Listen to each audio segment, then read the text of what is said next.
The room in which I found myself was very large and lofty.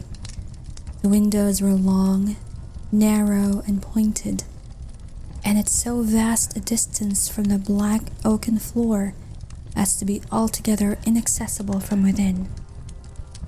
Feeble gleams of encrimsoned light made their way through the trellised panes and served to render sufficiently distinct the more prominent objects around. The eye, however, struggled in vain to reach the remoter angles of the chamber or the recesses of the vaulted and fretted ceiling. Dark draperies hung upon the walls. The general furniture was profuse, comfortless, antique, and tattered. Many books and musical instruments lay scattered about, but failed to give any vitality to the scene. I felt that I breathed an atmosphere of sorrow. An air of stern, deep, and irredeemable gloom hung over and pervaded all. Upon my entrance, Usher rose from a sofa on which he had been lying at full length and greeted me with a vivacious warmth which had much in it, I at first thought, of an overdone cordiality, of the constrained effort of the ennui man of the world. A glance, however, at his countenance convinced me of his perfect sincerity. We sat down, and for some moments, while he spoke not, I gazed upon him with a feeling half of pity, half of awe. Surely man had never before so terribly altered in so brief a period as had Roderick Usher. It was with difficulty that I could bring myself to admit the identity of the man being before me with the companion of my early boyhood. Yet the character of his face had been at all times remarkable. A cadaverousness of complexion, an eye large, liquid, and luminous beyond comparison. Lips somewhat thin and very pallid, but of a surpassingly beautiful curve, a nose of a delicate Hebrew model, but with a breadth of nostril unusual in similar formations. A finely molded chin, speaking in its want of prominence of a want of moral energy. Hair of a more than web-like softness and tenuity. These features, with an inordinate expansion above the regions of the temple, made up altogether a countenance not easily to be forgotten. And now, in the mere exaggeration of the prevailing character of these features, and of the expression they were wont to convey, lay so much of change that I doubted to whom I spoke. The now ghastly pallor of the skin, and the now miraculous luster of the eye, above all things, startled and even awed me. The silken hair, too, had been suffered to grow all unheeded, and as, in its wild gossamer texture, it floated rather than fell about the face.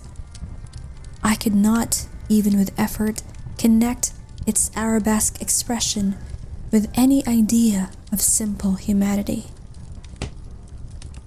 In the manner of my friend, I was at once struck with an incoherence, an inconsistency, and I soon found this to arise from a series of feeble and futile struggles to overcome an habitual trepidancy, an excessive nervous agitation. For something of this nature I had indeed been prepared, no less by his letter than by reminiscences of certain boyish traits, and by conclusions deduced from his peculiar physical conformation and temperament. His action was alternately vivacious and sullen.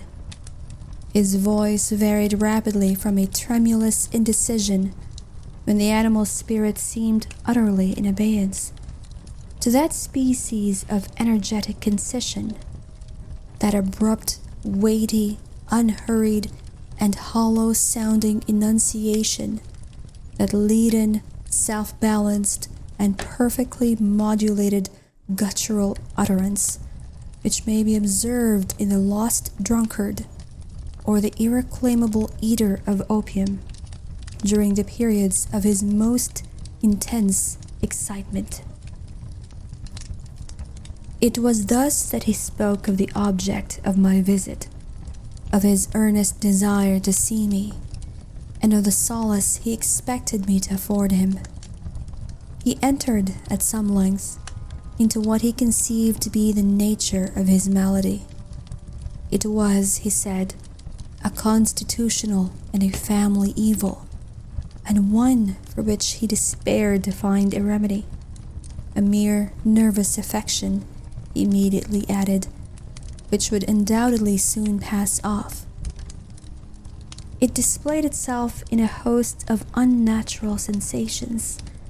Some of these, as he detailed them, interested and bewildered me, although perhaps the terms and the general manner of the narration had their weight. He suffered much from a morbid acuteness of the senses. The most insipid fool was alone endurable. He could wear only garments of certain texture. The odors of all flowers were oppressive. His eyes were tortured by even a faint light, and there were but peculiar sounds, and these from stringed instruments, which did not inspire him with horror.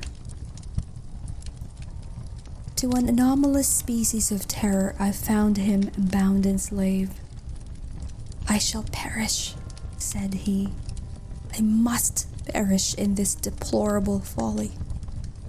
Thus and not otherwise shall I be lost. I dread the events of the future, not in themselves, but in their results. I shudder the thought of any, even the most trivial incident, which may operate upon this intolerable agitation of soul. I have, indeed, no abhorrence of danger, except in its absolute effect, in terror. In this unnerved, in this pitiable condition, I feel that the period will sooner or later arrive, and I must abandon life and reason together in some struggle with the grim phantasm, fear." I learned, moreover, at intervals and through broken and equivocal hints, another singular feature of his mental condition. He was enchained by certain superstitious impressions in regard to the dwelling which he tenanted, and whence for many years he had never ventured forth, in regard to an influence whose supposititious force was conveyed in terms too shadowy here to be restated, an influence which some peculiarities in the mere form and substance of his family mention had, by dint of long sufferance, he said, obtained over his spirit, an effect which the physique of the grey walls and turrets, and of the dim tarn into which they all looked down, had at length brought about upon the morale of his existence. He admitted, however, although with hesitation, that much of the peculiar gloom which thus afflicted him could be traced to a more natural and far more palpable origin, to the severe and long-continued illness, indeed to the evidently approaching dissolution of a tenderly beloved sister, his sole companion for long years, his last and only relative on earth. "Her disease," he said, with a bitterness which I can never forget, "would leave him, the hopeless and the frail, the last of the ancient race of the Ushers." While he spoke, The Lady Madeline, for so was she called, passed slowly through a remote portion of the apartment, and without having noticed my presence, disappeared. I regarded her with an utter astonishment, not unmingled with dread, and yet I found it impossible to account for such feelings. A sensation of stupor oppressed me as my eyes followed her retreating steps. When a door at length closed upon her, my glance sought instinctively and eagerly the countenance of the brother. But he had buried his face in his hands, and I could only perceive that a far more than ordinary wanness had overspread the emaciated fingers through which trickled many passionate tears. The disease of the Lady Madeline had long baffled the skill of her physicians. A settled apathy, a gradual wasting away of the person, and frequent, although transient affections of a partially cataleptical character were the unusual diagnosis. Hitherto she had steadily borne up against the pressure of her malady, and had not betaken herself finally to bed. But on the closing in of the evening of my arrival at the house, she succumbed, as her brother told me at night with inexpressible agitation, to the prostrating power of the destroyer. And I learned that the glimpse I had obtained of her person would thus probably be the last I should obtain, that the lady, at least while living, would be seen by me no more.